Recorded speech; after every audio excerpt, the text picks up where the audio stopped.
পূর্ণিমার রাত, হালকা শীতল বাতাস বয়ে যাচ্ছে। পূর্ণিমার আলোর স্পর্শে নদীর ঢেউগুলো মুক্তোর মতো ঝলমল করছে। রাত জাগা পাখিগুলো আজ ঘুমিয়ে পড়েছে। নীরবতায় ভরা রাতে তারা চার বন্ধু, রাহুল, অনিক, তন্ময় আর শুভ, গ্রামের বাইরে নদীর ধারে পিকনিকে বেরিয়েছে। রাহুল শহরে একটি বেসরকারি প্রতিষ্ঠানে চাকরি করে। অনেক একজন মেডিসিন বিশেষজ্ঞ। তন্ময় তার বাবার ব্যবসা দেখাশোনা করে। আর শুভ গ্রামে একটি স্কুলের শিক্ষক। তারা প্রতি বছর এই সময়ে পিকনিক করে। তবে এবার গন্তব্যটি একটু ভিন্ন। রাহুলের প্রস্তাবেই নদীর ধারে এই জায়গায় আসা, কারণ সে শুনেছে এখানকার মাছ খুবই সুস্বাদু। রাহুল, আজ আমরা 1 বছর পর আবার একত্র হলাম। সত্যি বন্ধু, এই দিনটি আমাদের জন্য একটি স্মরণীয় দিন।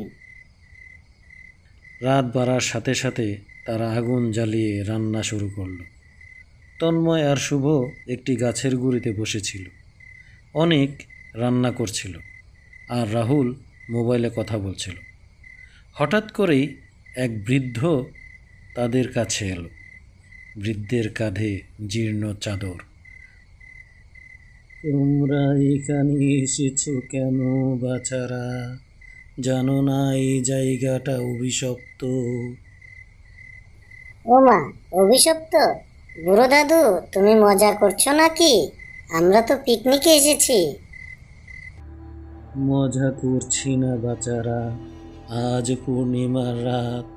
এই নদীর ধারে বহু বছর আগে এক মেয়ে মারা গিয়েছিল। তার আত্মা এখনো এখানে ঘুরে। কেউ তার কান্না শুনলে আর বাঁচে না। এমন কি হয়েছিল এখানে? এক মেয়ে ছিল, নাম রূপা। তাকে গ্রামের লোকজন জলে ডুবিয়ে মেরেছিল কালো জাদুর অপবাদ দিয়ে। সেই রাত থেকেই তার কান্না শোনা যায়। অনেকেই খুঁজে বেরিয়েছে, কিন্তু কেউ আর ফিরে আসেনি। আরে দাদু, ভূত প্রেত বলে কিছু নেই। তুমি নির্ভয়ে বাড়ি যাও। বাঁচতে চাইলে চলে যাও, আমি বলে দিলাম। বৃদ্ধ চলে গেল। তারা সবাই ব্যাপারটাকে হাসি মজায় উড়িয়ে দিল। রাত গভীর হলে নদীর দিকে এক অদ্ভুত সুর শোনা গেল, করুণ সুর। তন্ময় উঠে দাঁড়াল। শুনলে কারা গান গাইছে? তাহলে কি বুড়ো দাদু সত্যি বলেছিল? মিথ্যে ভয় পাস না, হয়তো পাশের গ্রাম থেকে আসছে। কিছুক্ষণ পর সেই সুর করুণ কান্নায় পরিণত হলো।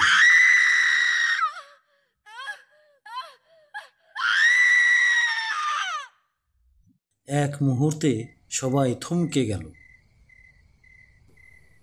আমি একটু নদীর দিকে এগিয়ে দেখি।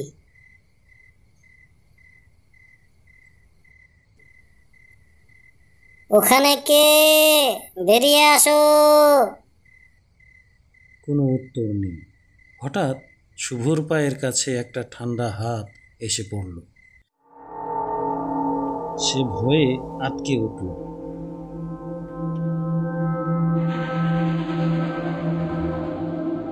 তোর মজা করা শেষ হলো নাকি? ফিরে আয়। চল তো গিয়ে দেখি কি হলো। তারা সবাই নদীর কাছে এলো। দেখতে পেল সাদা কাপড় পরা একটা মেয়ে নদীর মাঝখানে দাঁড়িয়ে কাঁদছে। হঠাৎ মেয়েটির মুখটি সামনে ভেসে উঠল। তার চোখ দুটো রক্ত বর্ণের, চোখ আর মুখ দিয়ে রক্ত বেরোচ্ছে। তোরা কেন এলি এখানে আমাকে কষ্ট দিতে? তারা সবাই ভয়ে কেঁপে উঠল। তাদের শরীর যেন ঠান্ডা হয়ে অবশ হতে লাগলো।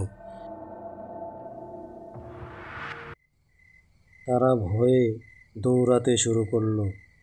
নদীর পাশ থেকে সেই করুণ সুর আরো প্রবল হতে লাগলো।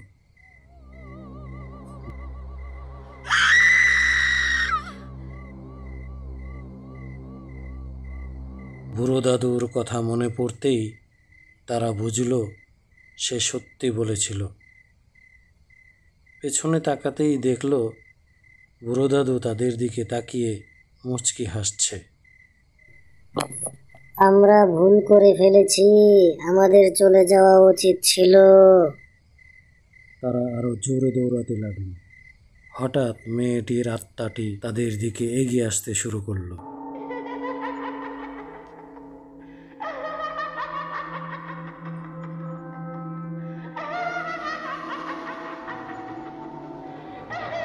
মেয়েটির আত্মা হঠাৎ তীব্র চিৎকার করল। তার গলা থেকে যেন এক অস্বাভাবিক আওয়াজ বের হচ্ছিল।